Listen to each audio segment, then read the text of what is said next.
Good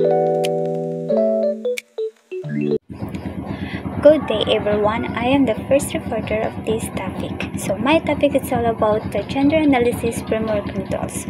So what is gender analysis and framework and tools? Gender analysis framework and tools, or GAF, are a structured method used to examine the difference between women and men, boys and girls in terms of their roles and responsibilities, needs, resources, and decision-making powers. They help researchers, policymakers, and development works understand how gender affects people's lives so that programs, policies, or projects can be made more exclusive, fair, and effectiveness. So, ang kanyang gender analysis framework and tools, mo ni siya ang gatabang sa mga researcher para ma-identify kung unsa ang GAF, rules, responsibilities of individually by their gender. So, what is gender analysis? Process of asking or investigate key questions at the beginning of the planning process that will help first to identify the gap or to identify the difference between women and men. Understand why these gaps exist and persist. Third, choose what actions to take to reduce the gap or address the issue. So, ang gender analysis, diri na to makita ang differences or ang mga gap nga kinahanglan individually. So, dili man ta pwede nga ang kanang rules sa laki is buhatan sa bayi. Tungod kay ang mga rules sa laki, dito rin na sila sa mga bugat ng mga butang. Samantalang sa bayi, dito lang pa na siya sa mga gaan-gaan ng mga trabaho.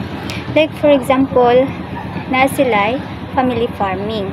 So, ang family farming nila, while ang boys mo ang mag-plowing or land preparations, ang bayi mo ay mag-weeding and transplanting. So, muna siya ang mga differences of by gender. Why gender analysis? It is a tool to understand social process and respond with the informed and equitable options. So, to identify gender issues and design strategies to address gender issues relevant to a proposed existing PPAS.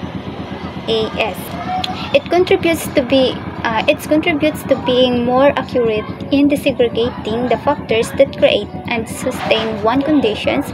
Some questions to be asked. So, na mga questions nga gipangutan na. First, who does what? Means rule. Dayon, who has what? Means responsibilities. Who decide? Who has what? Means resources. Who decide? Power. So, who does what means rule. So, as long as katong akong giingon kanina nga, ang example is na sila family farming. So, while ang laki mo ay mag-plowing and land preparations, ang bayi mo ay planting or mag-weeding. Who has what means resources. Kung naay on land ang laki, so ang maambagan na sa bayi is to help the men lang. So, kini sila same rin sila citations pero different responsibilities and rules na siya.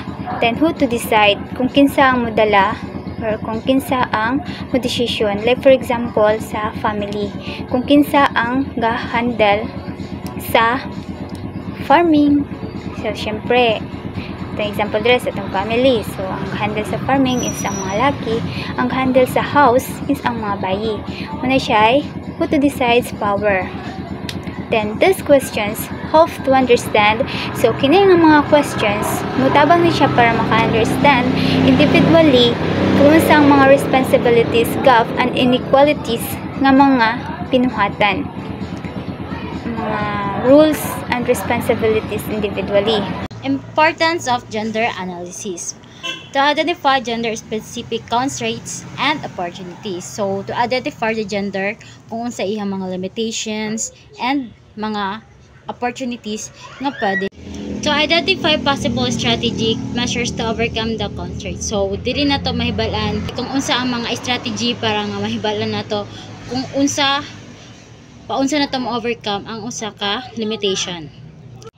To recognize different impact of research activities to achieve positive change para mahibal-an nato unsa ang mga lahi-lahi nga mga research activities para nga ma-overcome to achieve na to ang mga positive vibes or para ma-lessen na to ang mga inequalities. To concerned with the underlying causes of inequalities. So, para mahibala na to kung unsa ang mga basic causes nganong nahitabo ang inequalities.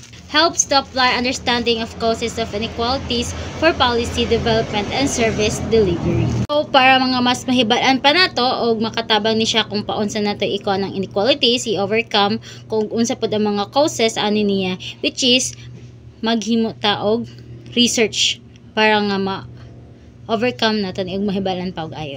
Personal values are those that shape and influence our own lives, and they might sometimes challenge dominant culture or societal values or attitude. So, personal values kay those shape and influence our lives. So, naay pareha lang anang, for example, pareha nang nakaibarkada nga dato, then ikaw pobre. So, ibuhang maadap ang ihang pagka materialistic, maadapt nimo yang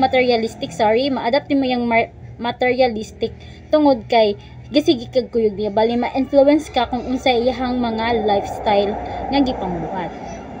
So, our unique perspective and personal context are the age, gender, life experiences. And from this, they might also shift or change throughout our lives due to different circumstances. So, mo ni siya kauban lang atong kung giingon ganina nga which is imong personal is mabag-o tungod sa society nga nakapalibot si muha, kung unsa imong pangadlaw-adlaw nga mga nakita or nakauban man lang, mao nang ma-change nimo siya. Imong personal values pareha anang personal values nimo kay which is hilumon ka, then nakabarkada kog sabaan.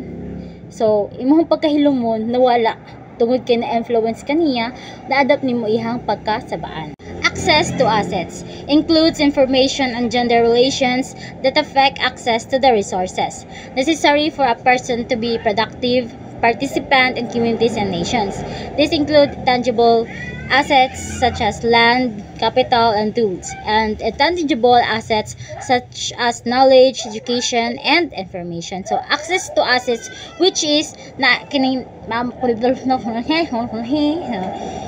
so, imuhang pagka makitang participate ka ng competitive ka, participate ka sa mga unsa nga mga activities including sa inyong barangay. So dira man jud ta mas makuan sa kanang mag-apil-apil ta kanang paraan ng kabataan ganana, dira man jud ta mas mawili kay kabataan man. So may include diri ang tangible assets, land, capital, and tools kay tungod kung wala ang land pod dili ka makapatukod og imuhang business.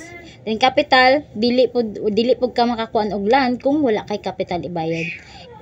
Otherwise na lang kung nakay kaugalingon nimo yuta.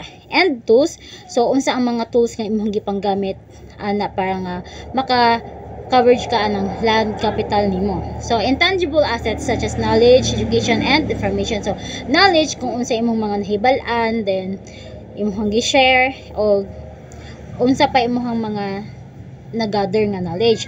Education, which is ang imong iniskwilahan, kung imong bang na-adapt sa imong kaugalingon kay actually ka naman kung education is kuan na nimo strong strong personal perspective nimo siya bitaw nga ang education. And information, which is kanang imong mga na-gathered din mga information about sa mga lain pa nga mga society nga makakuan diri sa gender.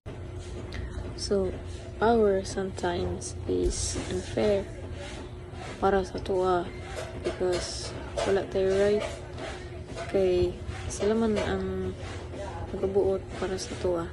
So, examples of gender analysis framework and tools. So, number 1, Harvard Analytic Framework. So, in rice farming, women transplant and dry harvest while men plow and sell. Yet, men control the income. Also, gender planning framework. Barangay Health Project met women's need for free medicines, but also revealed their needs to join health committees. Number 3, capacities and vulnerabilities analysis. After a typhoon, men repaired fishing boats while women organized food aid, but both face different risks. Number 4, social relations framework. In cooperative, women access loans, but males' households heads were required to sign contracts. Number 5, in Longway's Women's Empowerment Framework. A literacy program helped women progress from receiving free books to leading community education efforts. Number 6 is Gender Analysis Matrix or GAM. A water project showed that a deep well reduced women's workload and improved family health. Institutional law and policies. This dimension focuses on information about men and women's different formal and informal rights, on how they are dissimilarly affected by policies, rules, governing institutions, including the health system. Ang example aning sa institutional law and policies kay ang RA 1917, Magna Carta of Women 2009. Then sa women, and also example is ang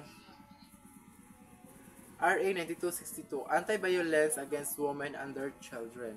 Muna siya ang example sa institutional laws and policies. Practice and participation. The norms that influence men and women behavior structures, the type of activities they engage, and their roles and responsibilities. This dimension of the framework captures information on men and women's different roles and timing, place, where your activities secure your capacity to participate in different types of economic, political, and social activities under decision making. Lahi man jud ang men and women o roles and responsibilities like sa family. Men is mo siya mong buhat sa mga mabugat nga mga trabaho, then ang woman siya ang maghikay, like example maghikay, maghugas, or maglimpyo sa panimalay. Belief and perceptions. Belief and perception rose from a cultural belief system or norms about what it means to be a man and woman in a specific society. These beliefs affect men and women behavior, dress, participation, and decision making. They also facilitate or limit men and women's access to education, service, and economic opportunities. Belief and perception is like sa men and women, lahat mo dito belief and perception like sa dress, behaviors, participation, and decision making. Dahil dito like ang men mas kanyang mga dress like simple lang, like ang woman bongga, like sa decision making din ang men is murag siya ang taas mo decision sa iyong panimalay.